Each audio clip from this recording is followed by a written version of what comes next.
radio para Dios, y me importa un patio que tiene esta bola que a todo el mundo le mola. Te sientas enfrente y es como el cine, todo lo controla, es una luz, es como un ordenador personal, es la bola de cristal. Pues eso, es la bola de cristal, es un referente para personas de una generación entera, ese programa matinal del sábado de Televisión Española. Dicen que muchas de las cosas comenzaron ahí con las apariciones de Alaska, de Santiago Auserón, de Gurruchaga. Bueno, si crees que lo has escuchado todo ya acerca de la famosa movida madrileña, yo creo que no deberías perderte los próximos minutos. Para ti que debiste nacer el frisco, que te rascas pensativo la melena, que calculas un placer remunerado, que te ves poco a poco generador.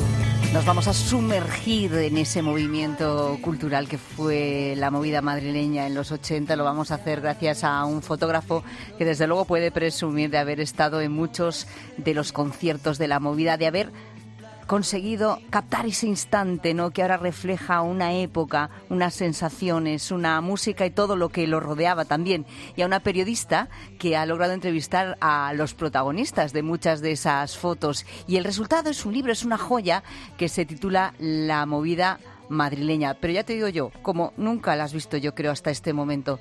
El fotógrafo es Eduardo Cimadevilla. ¿Qué tal? Bienvenido. Hola, buenas tardes. Y la periodista es Ana Aparicio. ¿Cómo estás, Ana? Hola, muy buenas tardes. Bueno, es que parece mentira que podamos hablar de que todavía nos acerquemos de una manera diferente a la movida con este libro. Es decir, ¿queda algo por contar de la movida madrileña? Bueno, pues sí, quedan muchas cosas por contar, incluso hay gente que todavía no se la ha entrevistado y que podría seguir contando muchas anécdotas de aquellos años. ¿Porque no quieren hablar o porque están tan escondidos que no se los encuentra? Bueno, porque date cuenta que son 281 páginas, ¿vale?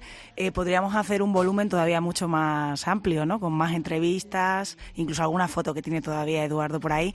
Pero bueno, teníamos un tiempo limitado y han sido unas entrevistas pues las que hemos podido hacer durante 6 meses. Puede haber una segunda parte. Me recuerda el tema de las fotos. Fíjate, hace unas semanas entrevistaba yo aquí a Nata Moreno, que es la directora de esa película que se ha hecho sobre el violinista Ara Malikian, también es su mujer, y ella hablaba de que toda la idea del documental surgió de una caja de fotografías que de repente llegaron a su casa.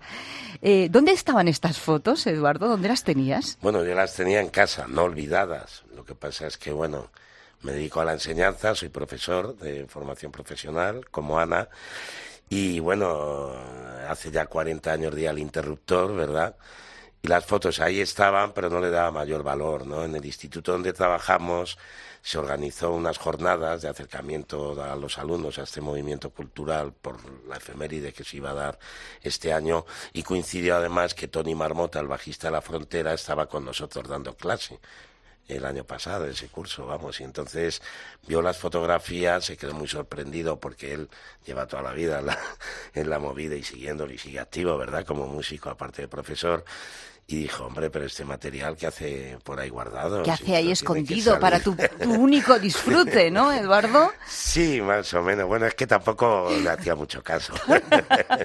Y entonces me animó a sacar el material y dijo, ¿y por qué no aprovechamos y buscas a una periodista, a alguien que conozca la movida y que nos acerque a esta gente y que a partir de las fotografías cuenten cómo era la movida en ese periodo, no que nos cuenten su vida?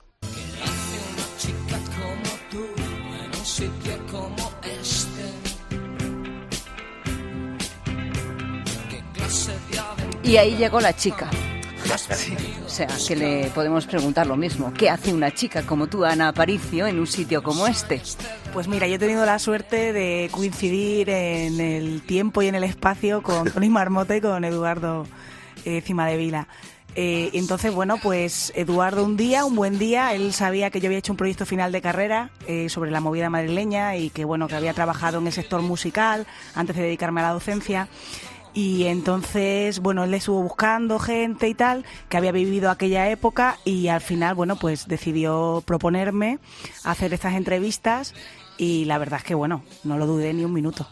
Y te pusiste como loca a producir, ¿no? Que es la cuestión de buscar a toda esta gente. Sí, la verdad es que yo tenía... ¿Y qué pasó? ¿Cómo fue esa labor de búsqueda? Pues, bueno, Tony tenía muchísimos contactos, Eduardo hacía las primeras llamadas, él mandaba las fotos, ¿no? Ponía el caramelo, como decimos, él les enseñaba las fotos y decía, mira, queremos hacer una publicación con entrevistas sobre esta época que tengan que ver, o sea, que contextualicen las fotografías. Entonces, una vez ya que daban el ok, me pasaba Eduardo el contacto, me ponía en contacto con los músicos y, bueno, pues todo el trabajo que tú ya sabes de documentación, de elegir preguntas y a reunirme con ellos y a hacerles la entrevista, ¿no? Que han sido entrevistas muy divertidas, la verdad.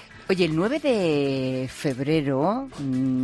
dicen que fue el día que arranca la movida con el famoso concierto homenaje a Canito, ¿no? Batería del entonces grupo TOS, que luego se convertiría en Los Secretos. ¿Hay una fecha de comienzo de la movida? ¿Se puede decir que hay un día en que empieza? Bueno, hay varias versiones, ¿no? Una es la que comentas, Pilar, pero yo, por ejemplo, yo hablo desde mi perspectiva. ¿Para ¿no? ti cuál sería? Para mí era en el año 77-78. O sea, antes. Sí. Yo ya Antes me de los movía 80. porque tengo hermanos músicos y me movía por locales de ensayo y eso, y ya estaban ahí tocando y estaban los Caca y había grupos que empezaban a buscarse el tocar rock y algo diferente a lo que ya había, el rock urbano, ¿verdad? Y yo creo que ahí es donde empezó un poco y con el primer certamen de rock de la Villa de Madrid, porque ahí ya... se hicieron más público, aunque éramos 4 los que estábamos, pero fue más público ese tipo de estética y ese tipo de música que variaba de lo que hasta ahora se escuchaba. Tú tenías acceso, por lo que veo, con tu cámara a todas partes. O sea, tú estabas muy pegado ahí, te dejaban fotografiar pues todos los conciertos, incluso el backstage. Y tú sabrás cosas, ¿verdad?, de todos los protagonistas de la movida que, bueno, pues no sabe, desde luego, mucha gente. ¿Cómo lo viviste tú a través del visor de tu cámara? Bueno, de entrada yo tuve la gran oportunidad de que, bueno, trataba con técnicos de sonido más que con músicos. Y con la empresa Espiral, que me facilitaba ir en sus camiones y viajar a pueblos, que muchas de las fotografías están fuera de Madrid, en pueblos, ¿no? Y entonces, bueno, era un periodo en el que no había foso, no había seguridad. De hecho, a veces hasta yo, me acuerdo de un concierto de radio que hice de seguridad. Te iba a decir, tú a lo mejor llevabas las cajas también montabas, ayudabas a montar los la verdad es que baffles. La empresa siempre me decía que yo no, que el prestigio de llevar un fotógrafo, porque éramos muy con la simpatía exagerada, pues claro, que ya ese prestigio, que yo no tocara una caja, pero si me aburría que la tocara, pero que... O sea, formabas parte de esa movida y de esos conciertos.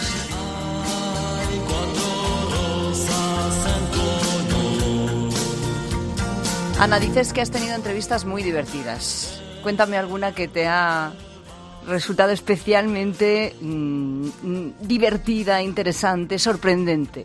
Vale, pues sorprendente. Por ejemplo, interesante la que tuve con José Battaglio y Ana Curra en el estudio de José Battaglio. Aprendí muchísimo, fue una entrevista de aproximadamente 3 horas. Se nos fue el tiempo, ¿no? Suele pasar. Sí, se me va el tiempo, ¿no? Y la verdad es que fue muy interesante y aparte... ¿Pero qué te contaron que no supieras de la movida? Bueno, la verdad que había muchos datos que yo tenía, ¿no? Porque evidentemente yo no he vivido la movida, lo he vivido como una niña, o sea, sí la he vivido, pero de niña, ¿no? Que tú eras muy joven. Sí, entonces sí que sobre todo era un poco sus percepciones, ¿no? Porque tú puedes leer libros... Pero ¿de qué? ¿De lo bueno? ¿De que era un movimiento cultural? ¿De que la música estaba en todas partes? ¿De lo malo de la movida también? Sí, bueno, por ejemplo, de la importancia que tuvieron para ellos todos los medios de comunicación... que sí que lo sabía, sí era consciente, como por ejemplo ahora cuando hablabas del homenaje a Canito, que es realmente por qué es importante esa fecha, quizás no tanto por el concierto en sí, sino porque los medios de comunicación se hacen eco y llega a toda España. Entonces ya no solo la gente que vive en Madrid y que está dentro de la movida sabe que existe este movimiento, sino que de repente llega a muchos otros sitios, ¿no? Entonces, bueno, era un poco eso, la percepción que ellos tienen del tema de las drogas, por ejemplo. Yo no sabía que la anfetamina era algo que estaba a la orden del día, ¿no? Que podías ir a una farmacia y con receta médica te podías conseguir anfetaminas, ¿no? Era por así, ejemplo. Eduardo. O sea, el tema de la droga y la movida verdaderamente era tal cual. Bueno, yo sí, lo que pasa es que yo el periodo que viví, que fue el 78 al 86, no había llegado todavía el zarpazo de la heroína, es decir, había sobre todo tripis, hachís, marihuana, Anfetas, ¿no?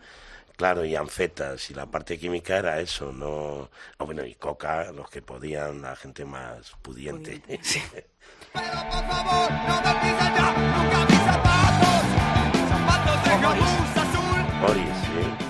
En Sí, cuanto a sí, eso sonidos, ¿os atrevéis a decir 2 o 3 que sean realmente el sonido de la movida por encima de cualquier otro, o es imposible hacer eso? Pues tan complicado, ¿no? Y tan comprometido. Bueno, pues alguno personal, Pero yo te ¿no? digo, Claro. personal, parálisis permanente. Sí. Por eso también para mí entrevistar a Ana Curra fue algo muy especial. Bueno, ¿Y para yo, ti? como significación, como proyección amplia, por supuesto, Radio Futura, ¿no? Sí. Y Siniestro Total. Radio Futura y Siniestro Total son dos aspectos muy diferentes, pero que muestran mucho la vitalidad y la energía que subía al escenario, ¿no? Que nunca lograrán es pisarme mis zapatos de gamuza azul.